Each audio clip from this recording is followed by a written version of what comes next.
welcome to Dial In, the podcast about customer service, automation, AI, contact centers, and everything in between.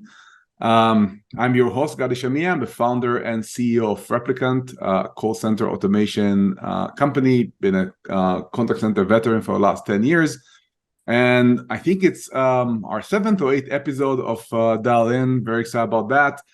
And we have a very special guest, one of our customers, Hannah Day from Paramount Hospitality Group. Welcome. Hi, happy to be here. Thanks for having me. So, Hannah, it's probably sound for everyone, like working for hotels or working in travel and hospitality. We all like to travel. It sounds like this dream job for everyone. How do you get to this job, and how do you get to work on hospitality? Absolutely. So my current role, I'm the Director of Revenue Management and Central Reservations Operations.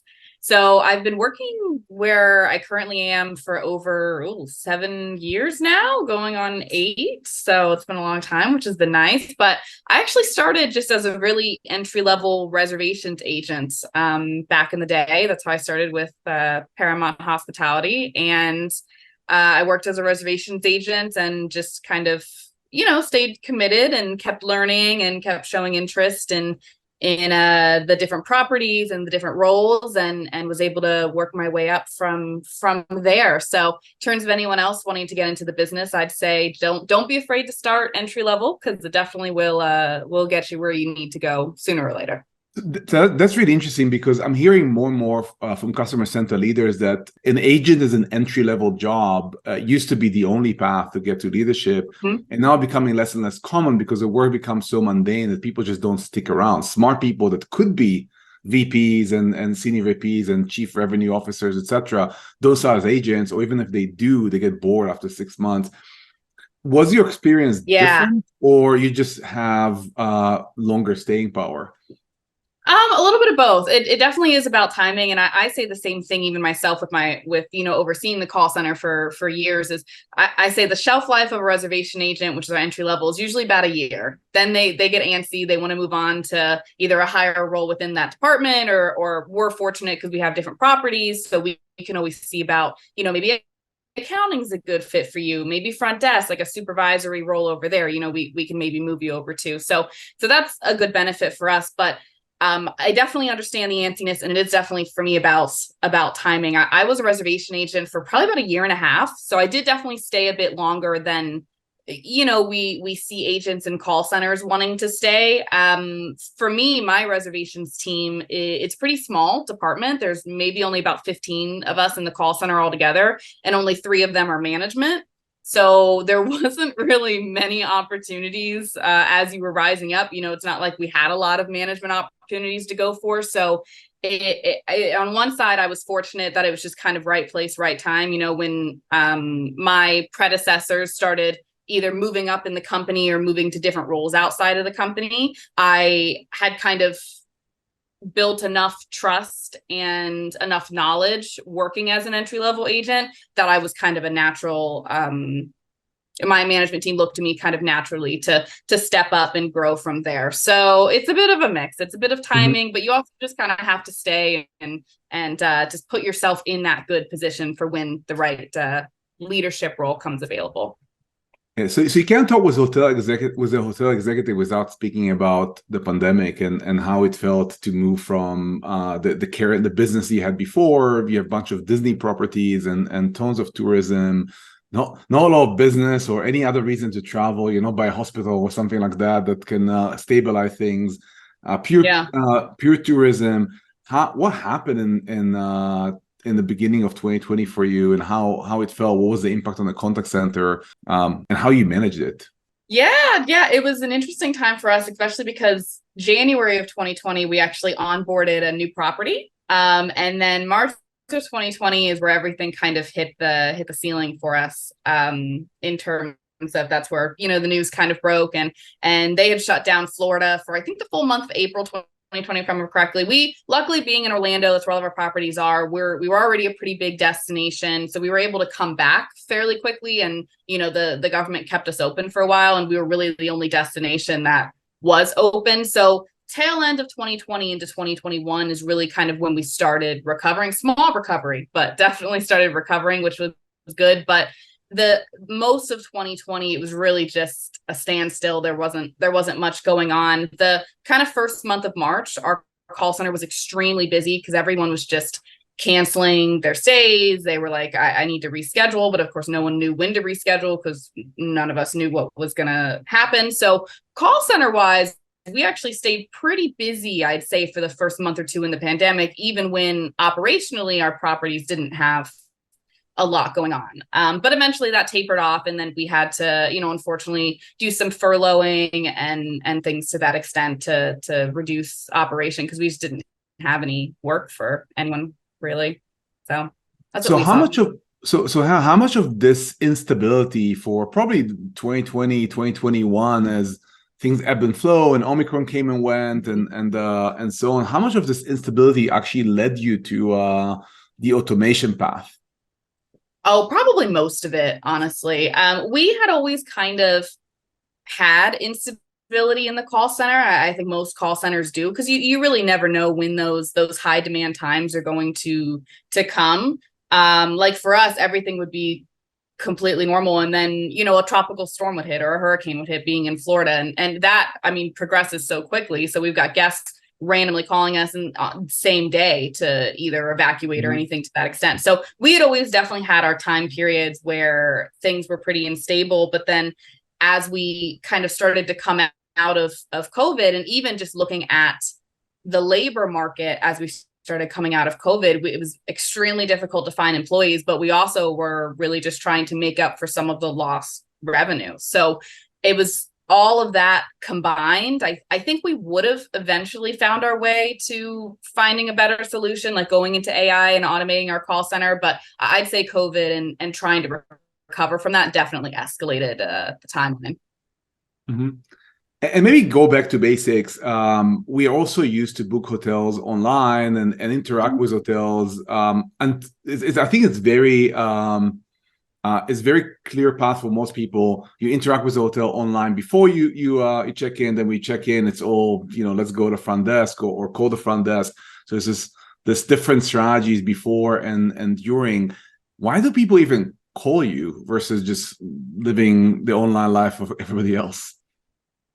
Yeah, no, that's still definitely the case. I mean, the guest booking journey, as we call it, is still very much, top of the funnel. They find the hotel online and they kind of look up rates and information and things like that. There, only about 20% of all of our calls in the reservations department are actually related to new reservations.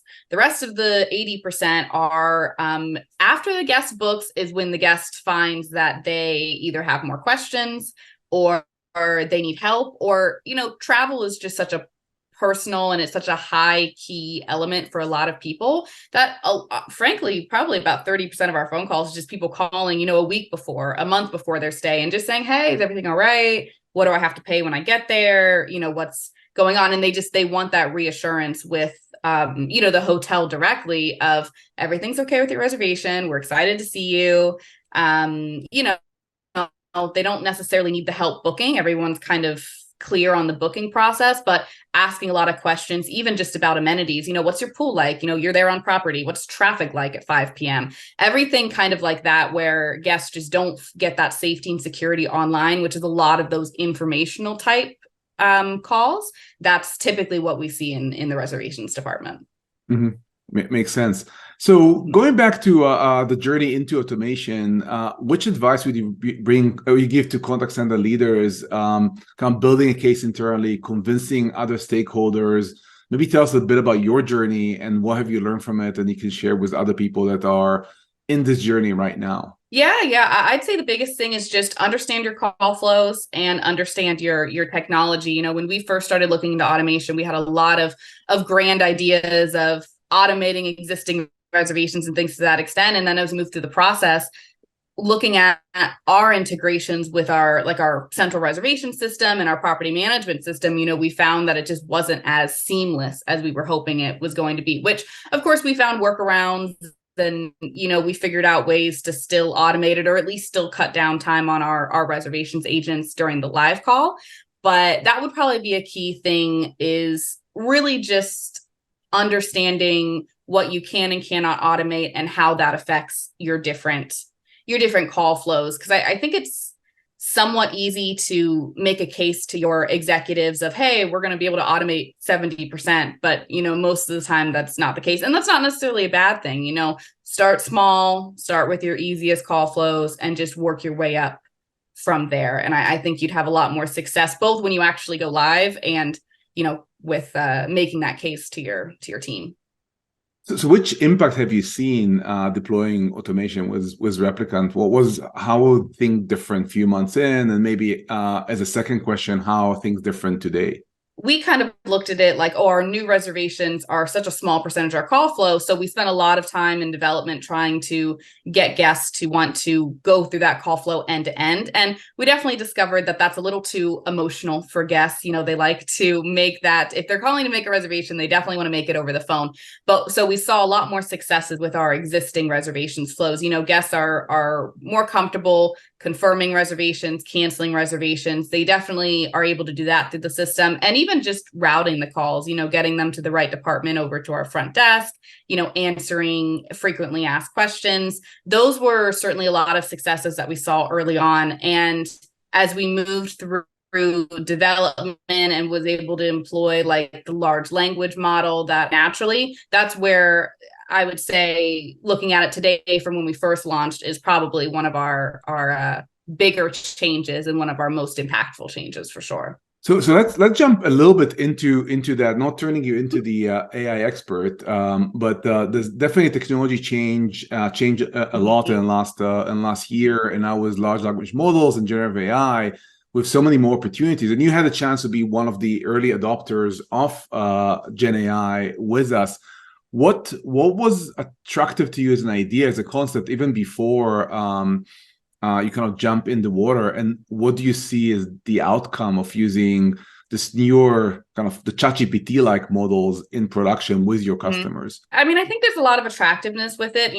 I think a lot of the issues that we have with phone systems now and even, AI technology now, that when it comes to like information to provide to the guest or to your callers, to some extent, it's as smart as you are. So just like you said, I'm not an AI expert, and I like to think I know my guests pretty well, but when it comes to setting up what I think they'll say and what information I need to give them, that's what I personally found the most challenging when it came to setting up these systems, and even just setting up, like a general IVR. Like if you're not using AI, if you're just using, a routing system, just predicting how the guest is going to go through the flow and how the guest is going to ask certain things is a big challenge, I think, for a lot of people, but especially for me. So there's a lot of attractiveness with large language models, just specifically because they can, the guests can talk really, really casually, really, human-like to the system, and it's able to take care of it pretty well. And then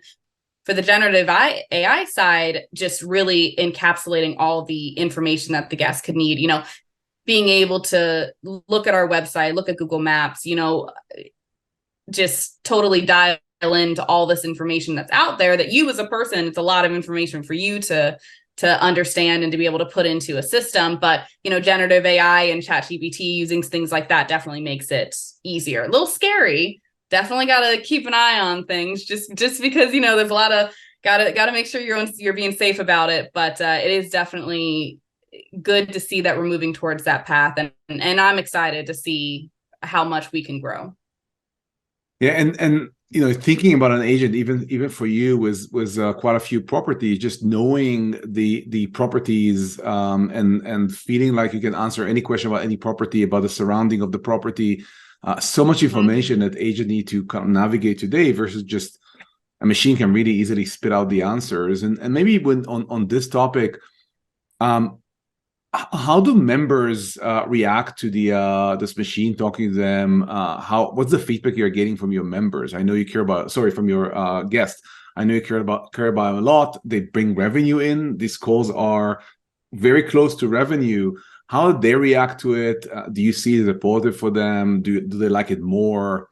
For us, our guests seem to take more of an approach of no news is good news. So I can't say that we really hear a ton of feedback from them in terms of positively, but we definitely don't hear bad feedback from them. Very rarely do we get those guests. Those guests who have negative feedback are certainly most vocal about it. Whereas our guests who, don't really say much about the system, I definitely take those as more positive experience, because nothing bad or wrong happened to them while they were navigating the system. Then they didn't say anything about it, and that's what I like to see. So that's more so what I hear. Is I don't hear a ton of guests saying, "Oh yeah, I really like your AI robot that's answering questions for me." But we get a limited number of guests who say, they didn't enjoy it or they had a bad experience. So I'm counting that more as a positive than a negative.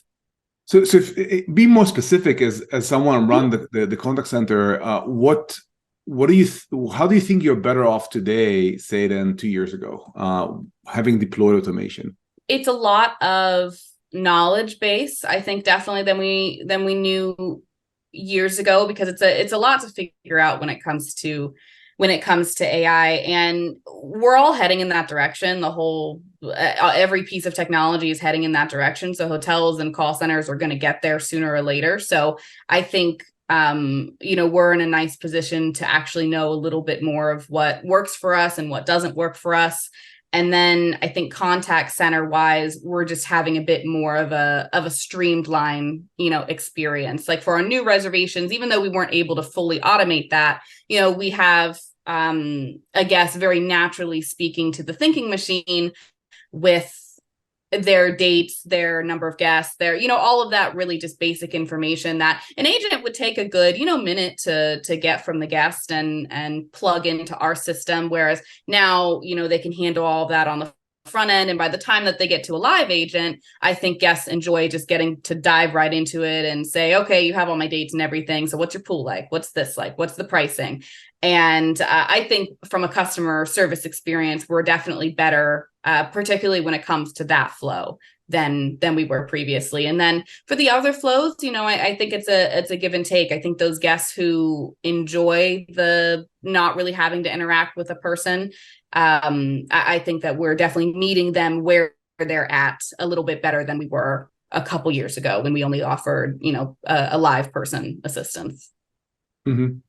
Yeah, and you started as an agent, so you have a lot of sympathy to agents. What did they think about this about automation and the changes brought to their jobs?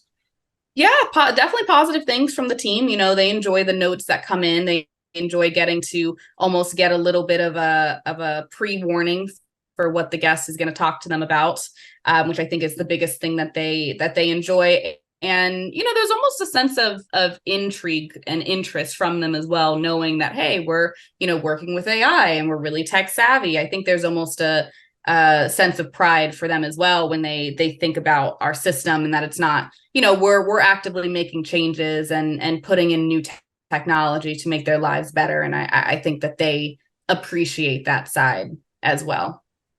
Yeah, I think that to me, the two biggest surprises I had in my journey in AI was Replicant, was that the across the board with all our customers, our agents are happier with this change. Yes. People try to position it initially as it will kill job, people will not like it, and we see agent really happy with that, because apparently nobody fights for the mundane calls. Nobody likes them and want to do them. The other is that machines are actually faster than human in humans in financing call. You mentioned this before. Seeing like roadside assistance call that takes 10 minutes to an agent takes 4.5 to a machine. And you start asking yourself why. And I think a lot of it is because it's just easier to capture information by a machine compared to humans. So this is two surprises. I would not have bet on any of those before we had the first live customer. So moving on. Yeah. Sorry, any comment on that? No, I totally agree. I think we see that as well. And I think going back to some of our earlier points, I think that's an interesting kind of helpfulness that we might see moving forward on that, as I call it, the shelf life of a reservation agent, where, it cuts down on them doing the same exact calls every single day. They're able to have those more personalized experiences. And I think it might help them, want to stay in the position a little bit longer than we have seen in the past with contact centers. Yeah, I truly believe in that. I think that a lot of these very mundane tasks are going to go away. But I think that even in the past, nobody was fighting for these tasks. Mhm. I don't think any bankers in the 60s were fighting for dispensing cash to people Yeah. when the ATMs came in.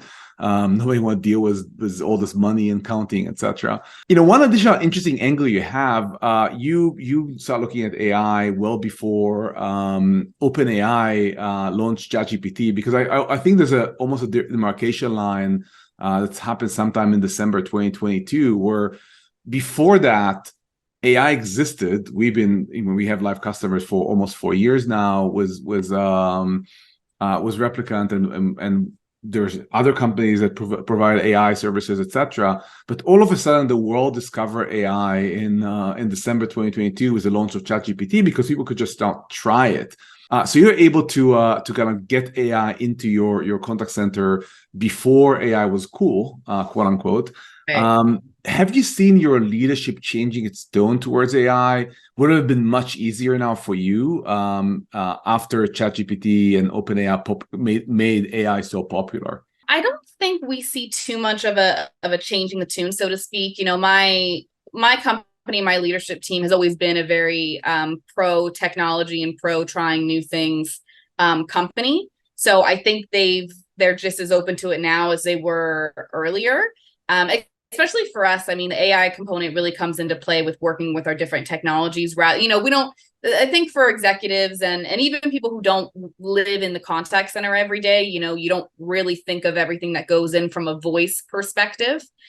So I think it's a little bit harder to see AI and the like ChatGPT and really put that impact into the call center, because I just don't know if they have that kind of voice mindset already there, if that makes sense. You think of it more in terms of just getting the call connected from A to B, and you don't really have that idea or that world opened up to you yet. So when we talk with other customer service leaders, I'm sure you hear questions and maybe misconceptions about AI. What are some of those misconceptions that you find you need to correct most of the time? The misconception is that it's just not going to work, and it's going to be terrible, and it's going to be, a completely robotic experience. And I think even people who maybe have tried AI in the past couple of years or so, they're not necessarily wrong. You can't naturally automate every single flow. So like we were talking about earlier, you really need to know which ones will actually work. But I think also the misconception is that it's kind of stagnant where it is, and it hasn't seen a lot of change. But even just like you said, even in the past year, I've seen it grown a lot more from when we opened up the conversation, back in late 2021, I think it was. So I think that's kind of something that we have to correct contact center leaders on, but also a lot of customers and a lot of guests on, is just almost retraining them that this is what AI is like now. It's not that automated call center that you're used to dealing with, where you're screaming at the phone like representative. There really is a lot of work that you can do with it, and a lot of good that you can do with it. You just kind of have to sit down and iron out some of the issues and work with the time and the commitment to see all these changes that will happen as technology continues to evolve.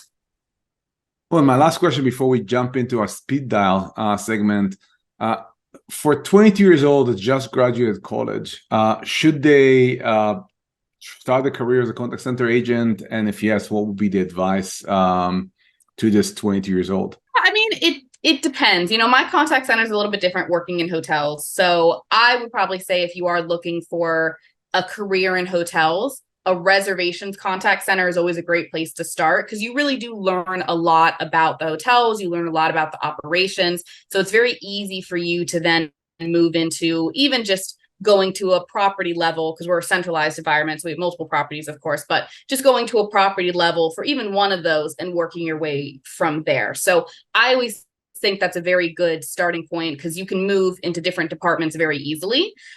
And then even I think that also applies to just a regular contact center for just customer service, even if it's not hotels, even if it's like the auto industry or, tech industry. I think working in contact centers gives you a very good perspective of the customer, and it gives you a very good perspective of what their challenges are. And, even if that's not your end goal, is to be management in a contact center, I think you learn a lot of what the guests are looking for. You learn a lot about the challenges that the agents see. And I think you can take that and apply that to even if you move to like quality analysis or even just data analysis or, working more on a face-to-face basis with the customer. There's a lot of open doors that I think it gives you. And I think you need that one-on-one experience with the guests. We have, of course, the Rosen School of Hospitality here in Orlando, and we get a lot of great knowledge from those students. But there's certainly an idea that once you continue your program with that school specifically for hospitality, and this really applies to everyone as well, getting their degrees fresh out of college, I think there's this idea and this hope for sure that you're going to immediately move into something that's a little more than entry level. But, I think contact centers and other industries like hotels, when you're working with such a face-to-face and such a human and emotional type of business, you certainly, I think, get a unique perspective from starting at the call center level. Great advice. So now we're moving into speed dial, and your job is to answer everyone my question in one sentence, or short. It's gonna be one long sentence or two short sentences. You can pick your options. My first question is: have you had an exceptional customer service experience lately? What was it? I can't say I have, because I'm unfortunately one of those people that prefers to just self-service everything online. So I haven't had What's a great self-service? What's a great self-service? I'll take that. My most recent one, I'd probably say was actually, this is so boring, but it's Quest Diagnostics. I had some blood work done, and actually them getting my results to me was actually really easy to use, and it took me about 2 seconds. So shout out to Quest. Great job. That's actually amazing. I think the best way we can do as vendors is help our customers get service. Like, we're not here because we want it to be complicated. We're here because we want people to get service real quick without waiting for a person. So I appreciate any great self-service I see as well. So if we talk a lot about customer service agents and definitely the change here with AI. Fast forward 10 years from now, what will be the most important trait for an agent? Patience and just kindness. You never know what the guest is going through on the other end of the line. So just try to remember they're just trying to get something done, and you're just trying to help them. And for our listeners, be kind to the agents too. You never know how many upset people they thought was before. Be kind to customer service agents. Anybody who provides service. I think it's a really good rule. Which metrics do you look at? Because we deal with sales so often and revenue so often, conversion is probably the biggest one for us, for our live agents. Just making sure, of the opportunity calls that they're getting for sales, they're really managing to close those sales. Mm-hmm. So with your initial kind of exposure to generative AI and LLMs, again, fast forward a couple of years, what percentage of your calls you think will be handled completely by AI versus will be handled by humans? I'd like to say about 60% is the goal. I think, I think we can get there. I totally agree with you. What's some traits you admire the most about agents? You can talk about what you admire about yourself when you're an agent. Yeah, my agents have so much excitement, thankfully. And that's probably what I most admire about them, is when they come to work and they really do enjoy working with each other, thank goodness, most of the time. And the guests, sometimes they don't have the best experience with, but having them and that excitement with their coworkers, they're able to build themselves back up from it. So I admire that trait with them, is how well they mesh together. Mm-hmm. So 7 years in the same contact center, but of course you've experienced in other areas as well. Which technology had the highest impact on customer service so far? It's two-pronged for me, because I have the revenue management mind for the hotels, and then I've got the contact center mind for hotels. I definitely think, selfishly right now for us, the biggest impact to our contact center customer service wise is definitely Replicant and getting able to automate stuff. And then from a revenue management standpoint, it's really just guests' ability to shop rates and shop different hotels really easily online. I think that translates into the contact center as well. It's definitely changed the way that we are able to help guests, because they're so well informed by the time they get to us that we have to just make sure that we are even more well informed, so that way we're able to actually provide them with information they don't already know. Mm-hmm. AI will destroy the world or will be awesome? It's one or the other. We'll have to see what happens. Okay, you're taking the wait and see approach. And my last question is: anybody you admire in customer service you would like to see here in a podcast?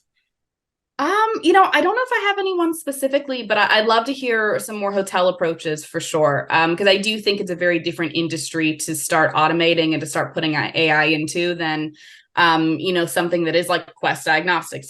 That's very much you're kind of dealing with the same person, and there's somewhat of an emotional connection, but you're dealing with your lab results from your doctor. So hotels, you're dealing with everything related to the hotels, and there's a lot of emotion tied to traveling, and that's never going to go away. So I'd love to hear from some more hoteliers and see what their thoughts are on AI and specific to call centers, and even outside call centers too. Awesome. We're going to go after them. Thank you very much for joining, and thank everybody for dialing in. Until next time.